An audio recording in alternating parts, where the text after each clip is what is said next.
And welcome back to Locked On Grizzlies. See, it's a fun season. The Grizzlies won 56 games, but today, me and my co-host Shawn Coleman, we're going to talk about some of those fun moments before we get to what everyone wants to discuss, and that's the next thing on the schedule. But everyone, welcome back to Locked On Grizzlies. I am your co-host, Damichael, beat writer for the Commercial Appeal. I'm joined here by Shawn Coleman, and we're here to talk about the Grizzlies, this great season that they've had. It's been a long season. We're finally to the part, Shawn, I think we've been waiting on this part of the season for about 2 weeks now. The Grizzlies clinched that number 2 seed 2 weeks ago, and for the past couple weeks, the only thing that I feel like that's been relevant outside of the rust factor is getting Ja Morant back healthy. He's back now, Shawn. And it's about to get fun. But before we get to that fun, Shawn, I think it's a lot of things that have happened throughout the course of this season because it wasn't just smooth sailing for this team. I looked back at the 56-win team in 2012, 2013. They kind of, were pretty steady throughout the season. This team started off 9-10, Shawn. Absolutely. Before we get into that, we certainly want to get into introductions. Welcome to Locked On Grizzlies. Damichael Cole giving you the honest truth, and myself, Shawn Coleman, the undeniable eye candy. Kidding aside. No, Damichael, you're right. First off, welcome back, man. Evidently, this weather is hope wherever you are, wherever you're listening, man, you're doing good with this weather. It's been a crazy day. But to be honest with you, you're right. You're right. The 12-13 team, they got off to a great start. They got steady. They were going good, all this different stuff. It was kind of, a steady climb. But for this Grizzlies team, and this is what makes it even more spectacular, right? Past Thanksgiving, like the Grizzlies are 30 games over 500, but they started out 12-12. They were I may be a game or two off. 45-15 over their last 60 games of the year. And I'll actually tell you this, one of the more fun moments to see was even though they started off 12-12, they got their butts handed to them quite a bit in the first, few months of the season.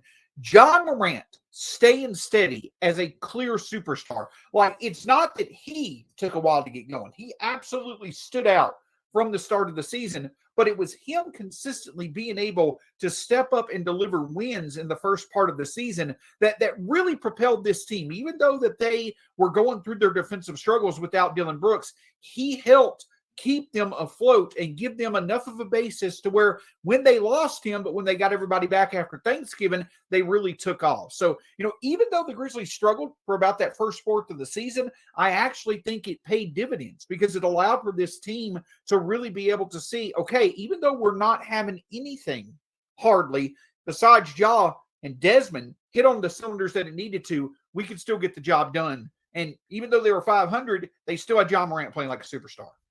Yeah, and these times that Shawn are talking about right now are times where I was still in Philadelphia.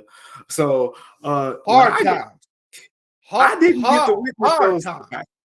Now, being a Memphis native myself, I did, have access and watch some of those games. And what I remember is the team was 9-9, and Ja Morant gets hurt. Non-contact injury. You're playing against the Hawks in the FedEx Forum. Everyone's holding their breath. They get blasted that game. Now you're 9-10. You don't know how long Ja Morant's going to be out. And Shawn, it felt like at that point, people were starting to mail it in from afar. It almost felt like people were like, you know what? It is what it is. But that was when this team's identity started to form. That was when Tyus Jones stepped into the starting lineup. Then they went 10-2. And, they had some struggles. And, Ja Morant first got back, and there was the whole fan telling him, the team is better without him, and it got to him and like that. But then I got on the job around that time, so I can really remember what happened after that. And that's when they went 11 games in a row, franchise record. And this team, didn't look back. Usually when teams go on a hot streak like that, you expect them to cool down more to the mean. But we saw this team have I believe it was 3 7-game win streaks. Like, this is just pretty much who they are. And it was so many different factors. I think the best stretch came during that 11-game win streak when, I mean, I was going back and looking at my stories from January, Shawn, and there were 6-7 players in COVID protocols at a time at a point. I mean, and I mean, they were winning. They were winning games where everyone was just coming in and out of the COVID protocols. And I mean, it's kind of crazy to look back on it because you're talking, you know, DeAnthony Melton, Kyle Anderson, Dylan Brooks, you know, missed a lot of that time as well. And even when Dylan Brooks got back, he played a quarter and I think in the second quarter, early in the second quarter, he got hurt. So he didn't even get to play a full game by the time when he got back in early January. So through all of that, I think that stretch built the mental toughness. You know, you could say the stretch, you know, going 9-10, and then they had to, you know, they had the meeting, the players only meeting and all that. That builds mental toughness too. But I think when players are in and out of the lineup and you're still winning, that's when you have that confidence. And you say, oh, just wait till this guy gets back too, or wait till that guy gets back, and we can really do some damage. Can we make it through a show without you acting like you're the one that sparked the Grizzlies' terrific run this season? I mean, for those who are new to I'm going to tell the story. For those that are new to the show, it was the NBA trade deadline, and Michael asked a wonderful question like he always does, and Zach Kleiman just so happened to attribute the Grizzlies' hot run for the last 4 months of the season to Damichael Cole coming on as the commercial appeal beat writer. And we haven't not heard the story since. I'm kidding, all joking aside. But let's go back to when you came. I believe that it was your first or second week here. What really stood out to me was that the Grizzlies went 10-2 or so, and then they got John Morant back, and it was right around Christmas time. And they lost 3 in a row. And I think to like Golden State and Portland, you know, two inexplicable losses back to back. Well, then to start off that 11-game winning streak, they had a game against Phoenix in which John Morant and Desmond Bane had over 60 combined points. And then the next Monday night, that they did that on their own in Phoenix. The next Monday night, they went and they played James Harden and Kevin Durant on the road, and they beat them because John Morant and Desmond Bane had a combined 60-plus points. That right there, really, to me, I know that we had talked about them having a turning point, but that right there really hinted to me that this team not only was going to make this into a special season, but they truly were top 5 in the NBA potential level as a team. And that's what it turned out being, second best record in the association this year. But I think that week stretch where they beat Phoenix in a nail biter on the road, and then the next week they came back and they beat Durant and Harden, that actually to me was not necessarily a turning point, but that was like you were kind of playing Mario Kart. You hit that speed boost that gets you to the top of the Western Conference standings. That to me stood out as an important stretch of the season. Yeah, it was the sustainability for me. You know, when they had that hot streak, you know, a lot of those teams, you know, they missed players and things like that. So just from the critics' standpoint, it was the Grizzlies are playing really, really well. But they beat Phoenix. I believe DeAndre Ayton was out that game, and it was noticeable. You know, Steven Adams had a really good game. So I was like, okay, see them, you know, DeAndre Ayton gets back. Then you turn around, you beat, like you said, you beat the Nets. It's like, okay, you know, I believe there's no Kyrie. So, okay, really good win as well. But obviously not the – and then there was the Lakers in there. I believe Anthony Davis had just gotten hurt at that point. So it's like, okay, no Anthony Davis. Let's see how they sustain this over time. And then the wins started stacking up. And they started stacking up. Then – the most impressive part was, Shawn, every time they lost a game, they win the next one. They didn't have from mid-December, like when the losing streak that you just mentioned that I believe happened around the 18th, 19th, 20th of December, somewhere in that range. After that losing streak happened, they didn't lose back-to-back games again until the first game after the All-Star break and the last game before the All-Star break. I believe the dates were February 16th and February 24th, somewhere in that range. But they didn't lose 2 games in a row for 2 months after that. Anytime they lost in January or February up to that point, it was answered with a win. And that's when I knew. This team, I mean, that's a trait of the great teams have. I don't think the Grizzlies had a losing streak of more than 3 games this entire season.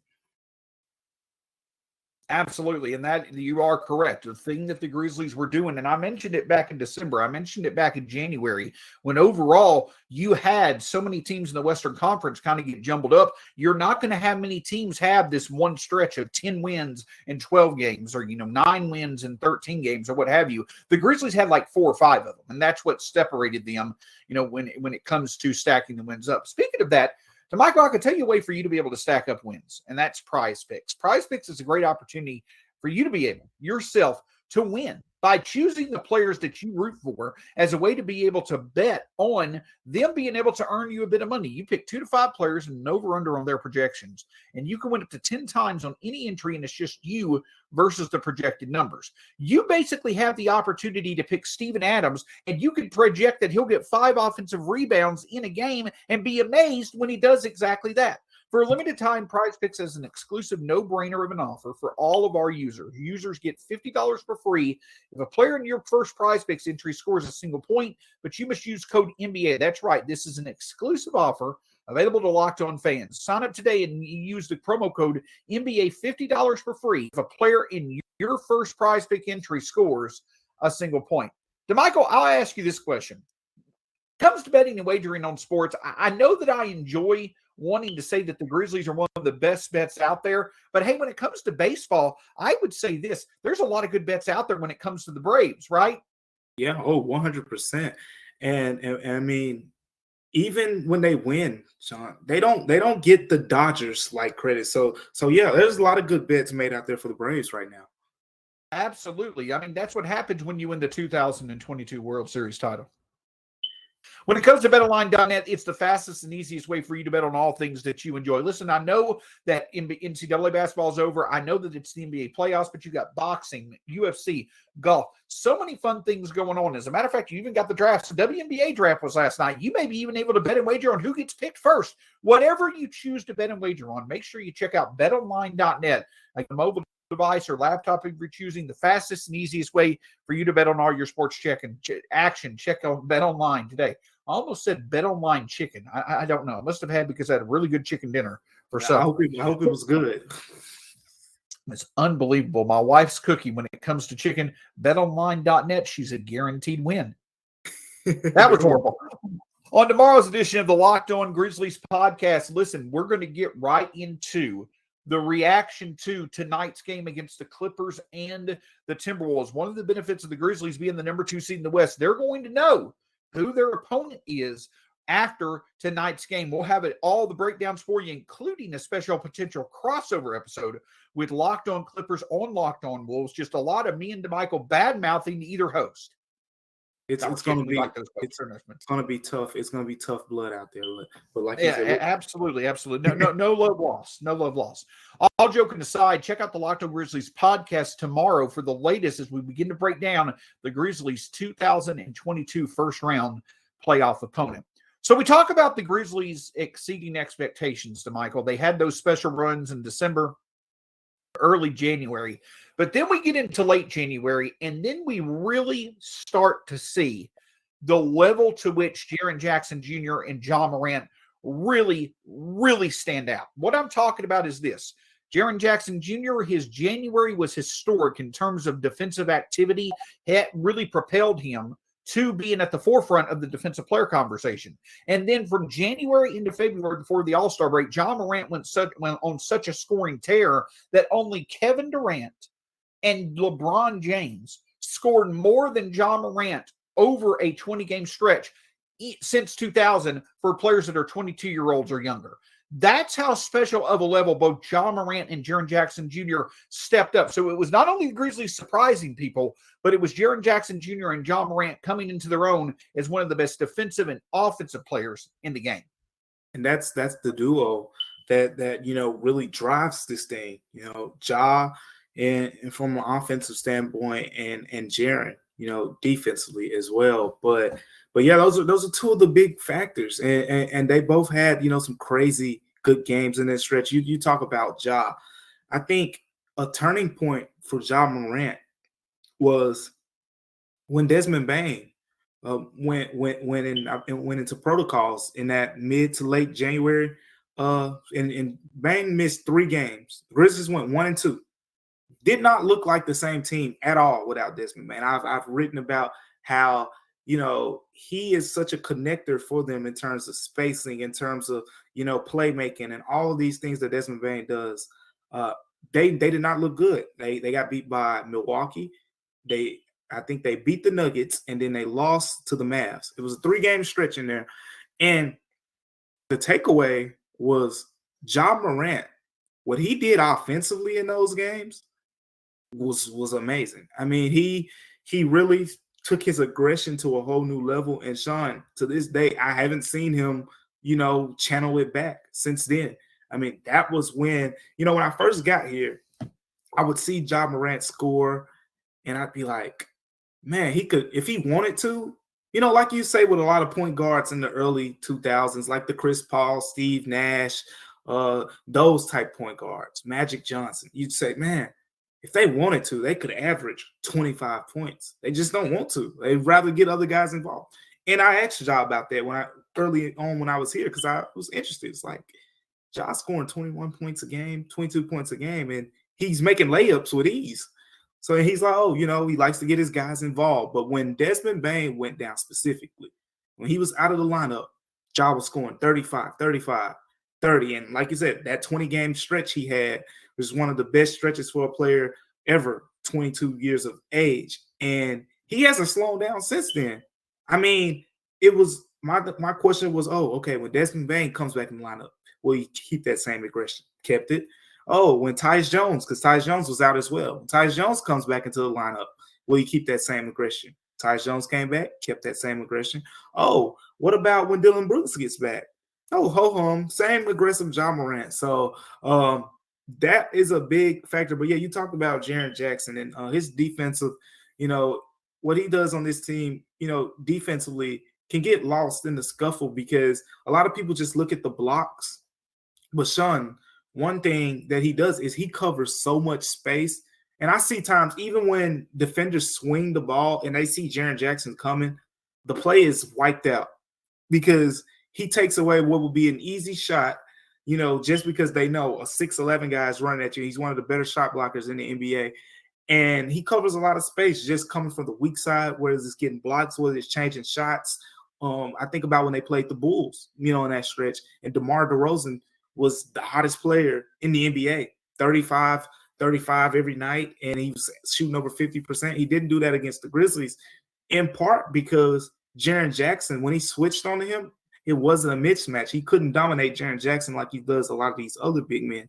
And that's going to play, we're going to talk more about how that'll play into the playoffs as well, because that's all the playoffs is for these guys. It's a lot of skilled players attacking mismatches. And that's why when the Grizzlies late in the game, they put Jaren Jackson at center, specifically because he can switch and hold his own against 1s, 2s, 3s, 4s, and 5s. Everyone doesn't have that, that ability. And you look at, just teams in the past. I mean, look, the Jazz. The Jazz have been one of the top teams in the Western Conference the last 3 or 4 seasons. But in the playoffs, we've seen Rudy Gobert, have some trouble in space against some of those shorter guys. But Jaren Jackson and Ja Morant, like you said, Shawn, they are, one guy controls everything offensively. The other guy is the main guy on defense. It's a lot of help around them too, though. And you hit the nail on the head. One of the biggest narratives this year, the Grizzlies without Ja Morant. What have they done without Ja Morant? Well, I'll tell you again, as we've mentioned multiple times, the biggest thing about it is, Damichael, is that it's not about Ja Morant being missed. It's about other guys stepping up. And we talk about Ja and Desmond and Jaren coming into their own, but let's also not take the spotlight away from the resurgence of 3 players as well. Tyus Jones, Brandon Clark, and Steven Adams. 3 players whose seasons last year kind of left their career at a crossroads, right? For Brandon Clark is, okay, what version are you? Your rookie year or your sophomore year? Tyus Jones, what is your real value outside of being a floor general if you can't really shoot and score? And for Steven Adams, what value do you have if you're not going to be a defender, if you're only going to grab offensive boards? What have all 3 of those players done? They've come back and absolutely bought into really putting in the hard work this year, and all 3 of them have shown just how valuable they are to the Grizzlies' success. So while we're talking about young players coming into their own, and John, Jaren, and Desmond Bane, Damichael, another really big narrative, a very significant narrative that was a big support source of success was the resurgence of Adams, Bain, and Tyus Jones. Adams, Clark, and Tyus Jones as the season went along. Yeah, and the players talked about that too. In that 9 and 10 stretch when they started off, a big part of that was just getting used to playing with Steven Adams. It was different. He's nothing like Jonas Valanciunas, besides them both being 6'11", huge guys that'll knock your shoulder out of place. There's nothing else, similar with their style of play. Jonas, you can throw the ball to him and move out of the way. You can't really do that with Steven Adams. But Steven Adams, with his playmaking, what he's done, for the DHOs and how him and Desmond Bain have such this nice connection. I mean, Shawn, on these back cuts and things like that. And I wrote a story just solely about the screens that Steven Adams sets for Ja Morant. And, he went up to Ja Morant early in the season. They had a talk and he told him, we gave him a little couple tidbits, and him setting those screens and kind of like shielding the big man while Ja Morant puts the guard defender on his back and gets an easy layup. We see that almost nightly at this point. And it's little things like that where you don't see those things, when they're in the locker room having those type of conversations. And then you mentioned those other guys, Tyus Jones. He had a moment like Ja did when Ja Morant was out. Tyus Jones, from an aggressive scoring standpoint, went to another level. So when Ja came back, had the same question: is Tyus going to keep that same aggression? And he's kept it. It's really interesting, and it's really interesting for a point guard because it's easy for him to, I'm back with the the reserve guys. I'm just going to get everyone involved and score when I pick and choose my spots. Man, Tyus Jones is coming out there pulling up now. Like I was watching that game in Utah and just watching him just pull up in transition, and it's like, man, this dude is really like, he's really, channeling his inner scorer ability. And Brandon Clark, I mean, what else can we say about this guy? He's one of the more efficient big men in the NBA. Shawn, I don't know how many field goals he missed it by. I want to say it's 11 because he shot 10 2 games ago, and I believe he needed 21 field goal attempts in the last 2 games to qualify to become the highest field goal percentage shooting season in Grizzlies history. That's a Shawn stat for you, so I'm going to let Shawn pick up right off of that. But, I mean, that just goes to show how efficient he was. I mean, watching him shoot that push floater, Shawn, it's automatic. I mean, that's probably the most automatic shot on the entire Grizzlies team. Yeah, no, without a doubt. And so, yeah, he missed it by 12 shots, actually. Friend of the host and just wonderful basketball mind himself, Keith Parrish of Fast Break Breakfast and Grit and Grinds. He mentioned that, he was 22 shots away, which is a shame, right? You want for him to be able to qualify, but hey, you know what? We don't need the numbers to know how special Ja Morant is. But I can tell you something else that you do need. You need a reminder that when it comes to the car parts that you need going into the spring, you need rockauto.com. Now, again, I'll be honest with you. I don't know much about repairing cars. Damichael will lie to you and say that he does, but trust me, he doesn't. When it comes to car repairs, the one place for you to go to get all the car parts that you need, regardless of the make and model, regardless of the car parts themselves, is rockauto.com. Within a few clicks of the button, you'll find what you need. Family-owned business. They've been in business for over 20 years. They know that car parts sometimes fall out of budget, so they try to make things as economically friendly as possible. When you visit rockauto.com, let them know the Locked On Podcast Network sent you. rockauto.com, amazing selection, reliably low prices, all the car parts you ever need. Visit rockauto.com. Damichael Cole, I know that we are Grizzlies fans. We both cover the Grizzlies as well, but playoff basketball is here tonight. And if you want to consider the play-in game kind of like the, first four of the NCAA, let that be the case. But important basketball is here. Seasons are going to be ended this week, Damichael Cole. I'm excited. How about yourself? I'm excited. I like this little, this little play-in thing. It gives me a March Madness type feel to it. Last year it was so fun. I mean, I think back that Lakers Warriors game, that Grizzlies Warriors game. This was fun last season, and the matchups this year, I mean, especially on the East side, and then this one that we're all going to be paying attention to the most. There's some real good ones out there, but there's one in particular that we're going to focus on, Shawn. Damichael Cole, let's test your play-in tournament knowledge. Damichael Cole, who is the all-time leading scorer in NBA Playin Tournament history? I'm gonna say, Shawn. You really thought I didn't know that one, did you? It's Shawn Morant. Did you Yes, it is. Yes, it is. It's a layup, Yes. Shawn. Yeah. Now, well, here, that's the whole thing, partner. We're here to give each other layups to boost the stats, man. Okay, like a John Morant to Brandon Clark alley-oop. It's converted. There we go. That absolutely is right. John Morant, the Grizzlies, listen, they've got more experience when it comes to the play-in tournament than anyone. But just to go to show how special this season is, they're the ones waiting for the play-in tournament. Now, a few weeks ago, we discussed of the teams that potentially could be in that 7th and 8th spot, who would we prefer when it comes to who the Grizzlies are going to face? And it finally, became clear that it was only either going to be the Minnesota Timberwolves or the Los Angeles Clippers. Now, Damichael, we're not going to necessarily get into a preview of this game because we'll have plenty of time to preview who the Grizzlies are actually going to be facing. But these are two teams who in their own way certainly will provide, whoever it may be, certainly will provide the Grizzlies with a very tough matchup in the first round.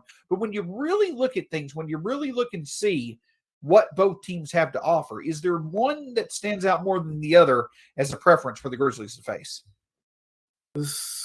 I think when we had this talk the first time, I said the Clippers, but it's flipped, Shawn. I think you want to play the Timberwolves right now.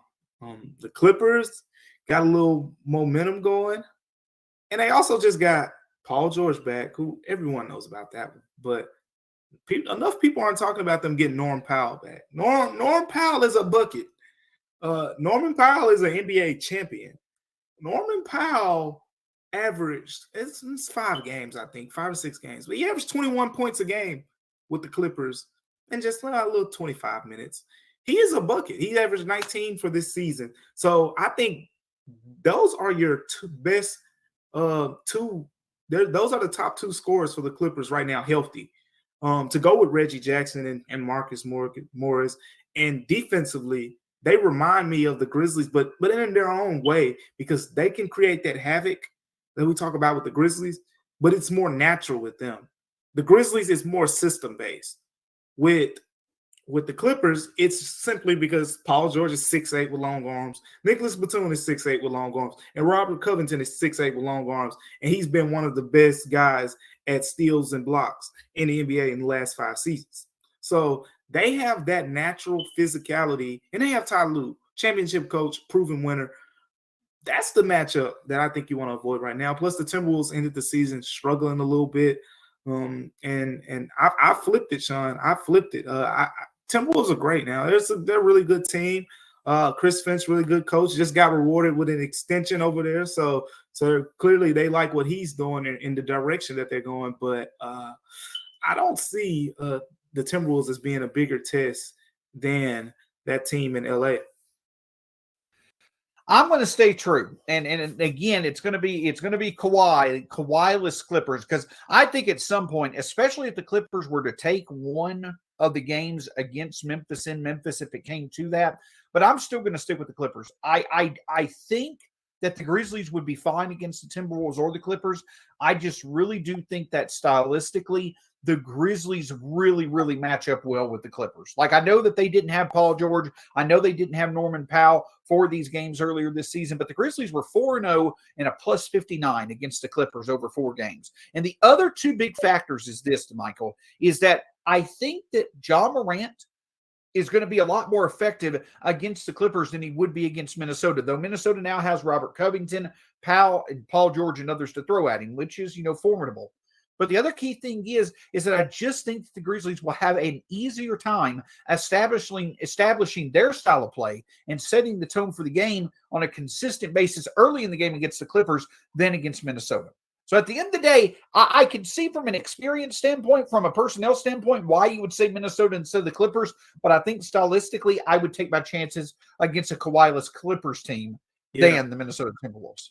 This is when we have some fun, Shawn. We're always on the same page. So we're gonna have some fun with this, because here's the thing. I think with the Timberwolves, this is why I think the Timberwolves are your easier opponent, because just looking at this whole talk about the playoffs and the Grizzlies. Like I said, when I was in Utah, just talking to a lot of people around there, because I feel like those are where you get the brutally honest opinions of those people who aren't here every single day in Memphis. And they were saying, paraphrasing, but a lot of people don't think, the Grizzlies style of play is built for the postseason. That's the thought. People say things like, the way they get out in transition, the game's going to be slowed down. They say, oh yeah, they get a lot of offensive boards, a lot of, hustle stats, but everyone's going to hustle a lot more in the postseason. So that's going to be, negated a little bit. Well, Taylor Jenkins says, we've been good at these things all season. We're going to keep, fine-tuning them and getting even better at them. That's his perspective. He doesn't look at it like that. But with that being said, the Timberwolves, from a stylistic perspective, play more similarly to the Grizzlies than the Clippers. And with that being said, the Timberwolves like to get up and down. This would be a matchup of the top two scoring offenses in the NBA. So you got the number one scoring offense in the Timberwolves. You got the number two scoring offense with the Grizzlies. They're going to get up and down. They both like to get active with blocks, steals, creating turnovers and things like that. And a guy like Anthony Edwards and D'Angelo Russell and even Malik Beasley getting those transition three-point shots. They like to get up and down just like the Grizzlies. The thing is, you get up and down with the Grizzlies, you're playing right into their hands. The Grizzlies want to run, and they're going to run regardless. I think that matchup the Grizzlies will feel more at ease, Shawn. It'll be like, okay, this is what we've been used to. Let's just play our brand of basketball and we're gonna win. You play the Clippers, Ty Lue is gonna throw these funky looks at you, and he's probably gonna start off a guy like Paul George on John Morant, and he's gonna switch it up and put Nicholas Batum on him, and then he's gonna switch up and play probably, a boxing one or something on Desmond Bain. Like, they're going to throw all these different looks at you because they're able to, right? When you got all these long defenders and you're able to do, some weird things that other teams just can't do because they don't have the physical attributes. The long 6'8", 6'9" defenders and the rim protectors that a team like the Clippers are able to have. And they're battle tested. More than anything, that series last year against the Suns in the Western Conference Finals, they went toe-to-toe with them. They beat the Jazz. The Jazz were the number one seed last season, and they had their way, minus Kawhi in those last couple games. So with that being said, that's the team that I think presents the bigger challenge, more from a scheme perspective than anything. I just think that the Timberwolves, they're going to play it right into the Grizzlies' hands. They're going to try to get up and down, and the Grizzlies are going to say, this is just the way we want it to be. And the other thing that stands out based off who wins tonight's matchup is that, in my opinion, whoever wins tonight's matchup, it results in a different X factor coming up in the series starting Saturday. If Minnesota wins, to me, the X factor is absolutely Dillon Brooks, because if Minnesota can do an effective job of at least limiting Ja for much of games, having Dillon Brooks back as a second or third scoring option, if Ja Morant's not at his best, it's going to open up such an opportunity for the Grizzlies to remain able to have enough balance to win these games. But the other key point is Dillon Brooks' ability to show different looks at D'Angelo Russell or Anthony Edwards based off who he's guarding, taking them away as supporting options for Karl-Anthony Towns. That's going to be a huge difference. Plus, Dillon overall just absolutely feasts on Minnesota throughout his career. So in the case of Minnesota, Dillon Brooks becomes your X factor. In the case of the Clippers, Jaren Jackson Jr. in 4 games versus the Clippers this year, 22 points, 8 rebounds, 2 or 3 blocks, 2 or 3 threes a game. Just absolutely one of the best teams that he's played against in terms of his overall performance. And again, the Grizzlies, I think their strengths also play well against the Clippers, but Jaren Jackson being a guy who can be a defensive anchor on defense, plus a guy who can hit some threes on offense. So I think that it differs the X factor. If it's Minnesota, your X factor is Dillon. If it's the Clippers, your X factor is Jaren. But it once again goes to show how deep the Grizzlies are, but how important it is that every one of those depth pieces stand up regardless of who the opponent is. Yeah, just piggyback off of that point, Jaren Jackson Jr., a lot of these teams that they're going to see that play these wings, we just talked about how the Clippers play all these long 6'8" wings across the board. The way to take them out of that is Jaren Jackson Jr. You got a 6'11" forward. He's going to be playing the 4, and you give him the ball, and he can go off the dribble. He can, just shoot over the top of these guys, and they'll bring another guy out there that's bigger, and they'll have to stop, playing that way against this team. So you have that. Whereas Jared Vanderbilt, what he lacks in height, he's very physical. He's a super athlete, and he's one of the better rebounders, at the 4 position. So I can see that point for sure. But we've said it time and time again. Either way it goes, they're going to be playing a really good team. But at the same time, either way it goes, they're going to be favored to beat whoever they play. Shawn, I'm going to sit back tonight and going to get some popcorn and probably kick the lazy boy chair out and just see who's going to win this game. My Braves have been disappointing me lately, so I'll definitely turn my Braves off to tune into this one with the way we've been playing lately, Shawn. Absolutely. That's why we're Grizzlies fans, right? The Braves won the World Series last year. They're struggling right now. It just is an omen that the Grizzlies are going to win a world championship this year. But of course, tonight it is a big game in terms of the Grizzlies. Without a doubt, as Michael said, regardless of who wins, I want to make a point very clear as we wrap up this edition of the Locked On Grizzlies podcast. You've got good teams that are playing tonight. Despite the fact that they're, maybe playing for the chance to make a playoffs, you've got a good team that's going to be coming to Memphis on Saturday with a good coach. Finch and Lou, both in my opinion, are top 6, top 7 coaches in the Coach of the Year setup this season. So you're going to have a very tough opponent regardless, but that's the great thing about the Grizzlies. With all the stuff that they've been through this season and how well they have succeeded, they are prepared to play whoever you look at. And we're not sitting here saying that it's just because of Jaren that the Grizzlies should have the upper hand. In the case of who the Grizzlies will be playing, it's legitimately worth claiming the Grizzlies are the better team. We haven't been able to say that in a while. So regardless of who we're going to play, it's going to be an opportunity to covet, and I'm sure the Grizzlies are going to make the most of their opportunity. My name's Shawn Coleman. His name is Damichael Cole, and I'm pointing at my shield here. His name's I'm done.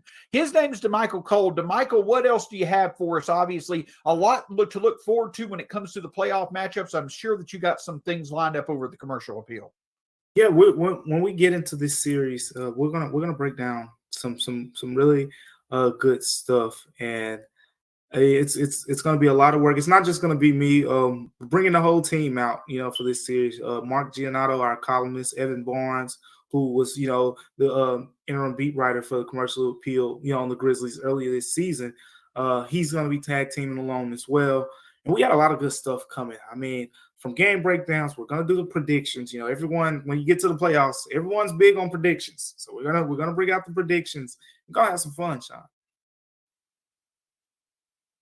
That's the point of it. And listen, I know that there are a variety of things that could happen. And don't get me wrong, there's a possibility things may not work out for Memphis this year as they want to, but that's the whole thing about it.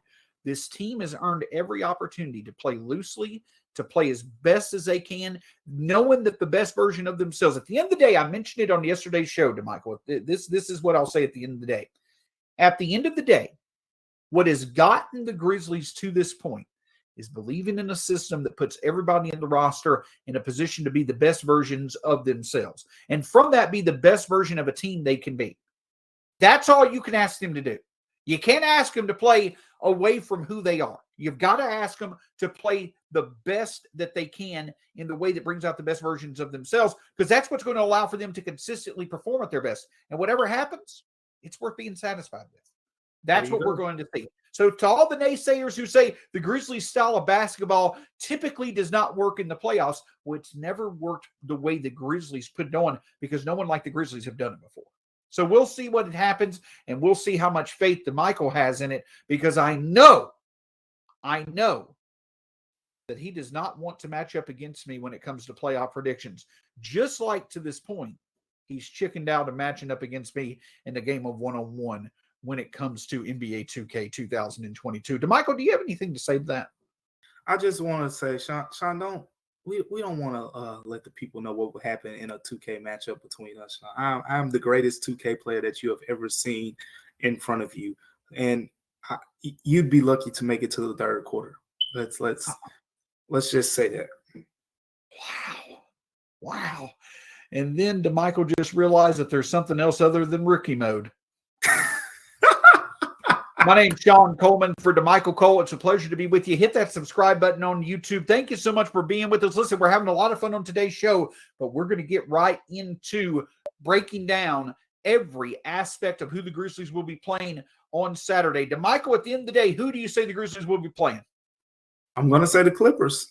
Paul George, big game.